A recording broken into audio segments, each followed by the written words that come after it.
কইছস তোরে বিয়ে হরা যাচ্ছে? কইছি আব্বারে বিয়া না হরাইলে কিন্তু কামি হতাম না এলা বিয়া হরাই যাচ্ছে।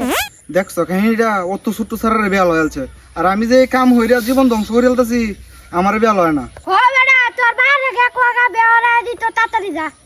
হ্যাঁ কথাটা ঠিক কইছস, ওনি যাইতেছি আমি। কারণ ভালো ভালো আমি করতাম না, ভালো আজকে একটা দস্তা নষ্ট কইরি হলাম। কটক সাহেব, হ্যাঁ বলেন। বউ তো মস্ত মেলা দিন হইছে, একটা বিয়া শাদির লাগে তো আপনারে ডাক আপনার লাগে তো একটা বউ দেখছি আমি, দেখবেন নি পছন্দ হইব মনে হয়। দিহি কয়েকটা সিরেন দেওয়া হয়, চেহারাটা লাইন দে বাইরে দেওয়ান লাগে বুঝুন না। কয়েকটা ছবি আছে আমার কাছে। হ্যাঁ দেখাই বুড়ি তো কটক সাহেব বালাই, আমি একটা ঠিক করে লাইন দুই লাইন আলাপ করতাম নাকি? হ্যাঁ কইরা লাইন। তাহলে আমি আজকে বিকালে সবকিছু ফাইনাল করতেছি। সবকিছু দস্তা নষ্ট কইরি হলাম, না কইরি হলাম। আমার এনে বিয়ে হইতো না, খালি কাম করুন। আব্বা বাড়িতে শোন, কি রে তোরা না কাম হারাইছিলাম, তুই কাম তো এনাইছিস কে রে?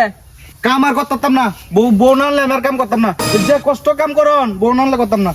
আরে বেটা চিন তোরস কে বেটা, গটক আনছি বুঝোস না, কেন লাগে আনছি যে বেটা বেলোই আমি বেটা বেলোই আমাকে চিন তোরিস না।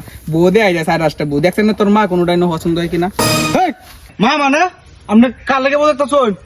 কেন আমার লাগে বউ দেখতাছি? আলা বুইরা কয় কি রে? তুই আব্বারে বুইরা গছ কারো তুই আজ গল লাড়ি ডাকো। এই কারণ হুলাতে করবো, এদিকে এদিকে ব্যাটারি করেছে, এদিকে